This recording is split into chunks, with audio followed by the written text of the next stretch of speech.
So today we're talking about self-discipline, and this really is very crucial when it comes to your growth and your personal development.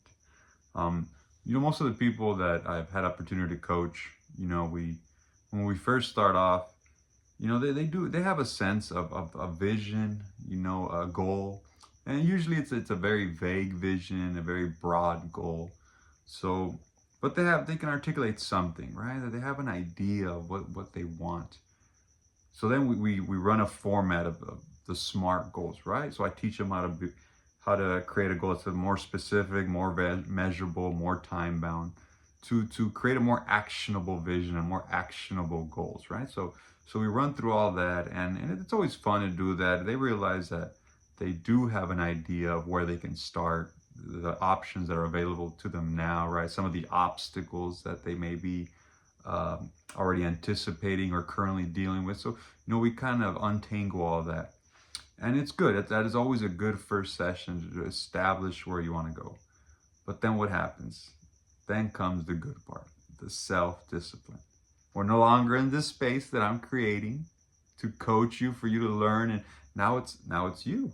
Now it's your turn to go off and start those action steps and take action and get uncomfortable and start doing the things that maybe you've been putting off, right? So the self-discipline, that's when the good stuff parts. That's the part that needs to come. Keyword yourself. It's got to come from you. No one's there to drag your feet or to put your hands, move them around. It's all on you. So, and I'm gonna give you some information today. We're gonna get several things here from John Wooden's book on leadership. All of you that aren't familiar with John Wooden, he was a famous UCLA basketball coach, was known for winning many championships, became rather famous for not just winning, but the type of person he was, right? And to give you an essence who he was, he was more always focused on teaching the students, never ran to his program of being the best that they could be.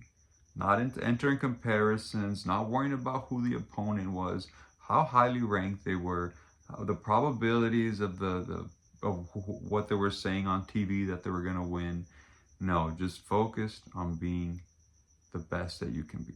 And he got that from his father. In the book, he writes, his father would tell him and his three brothers' sons, don't worry about whether you're better than somebody else, but never cease trying to be the best that you can be. You have control over that. The rest you don't. So, right, he emphasized this importance in simply being the best that you can be. That's really the only thing under your control.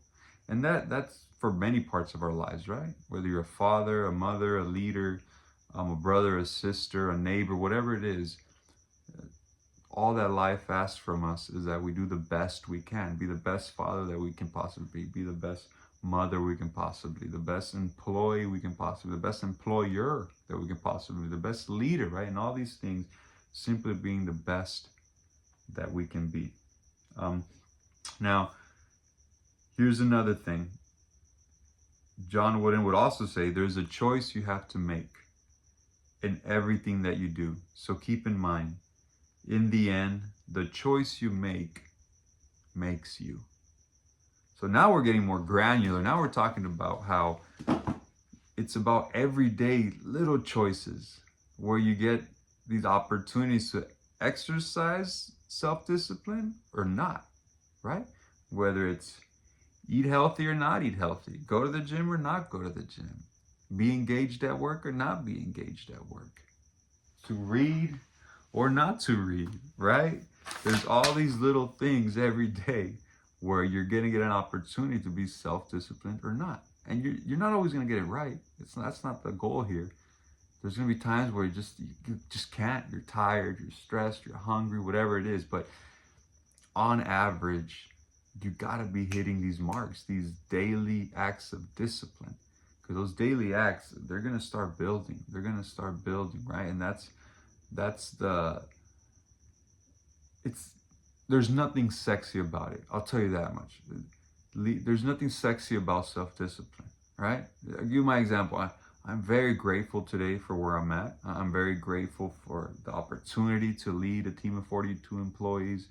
The the salary comes with that. The opportunity to coach people and at my work, the opportunity to see them grow and to see them put things into action and then show gratitude for being there for them, to being that person, to give them that all these things. I really enjoy them now, right? But it was 8 years of hours, 2, 3 hours every day of reading and studying and taking notes and putting things together and writing and setting goals and reading and writing and reading and reading, hour after hour, and online courses, and just hour after hour after hour for 8 years, right? And that was the self-discipline that there's nothing sexy about, right? That's the real work that has to be done, right? There's always a price to pay. In investing, there's the expression, there's no free lunch. The same thing in life is there's no free lunch. Everything comes at a cost, right? So the self-discipline is that part, and understanding that that's where the real growth, the real personal development is going to happen. Because you're going to have a coach.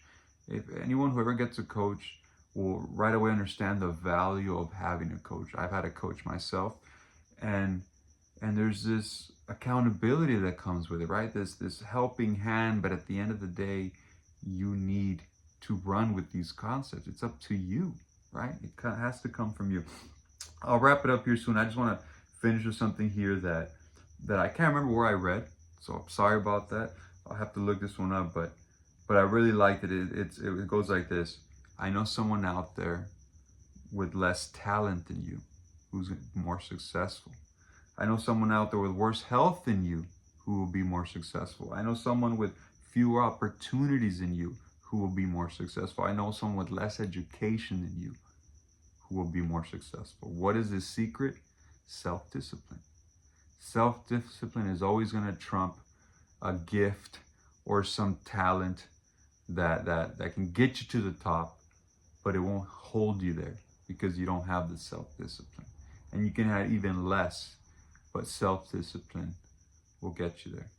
So keep that in mind. Next time you got that choice to make, and all these little choices throughout the day, try to exercise self-discipline more and more. All right, thank you.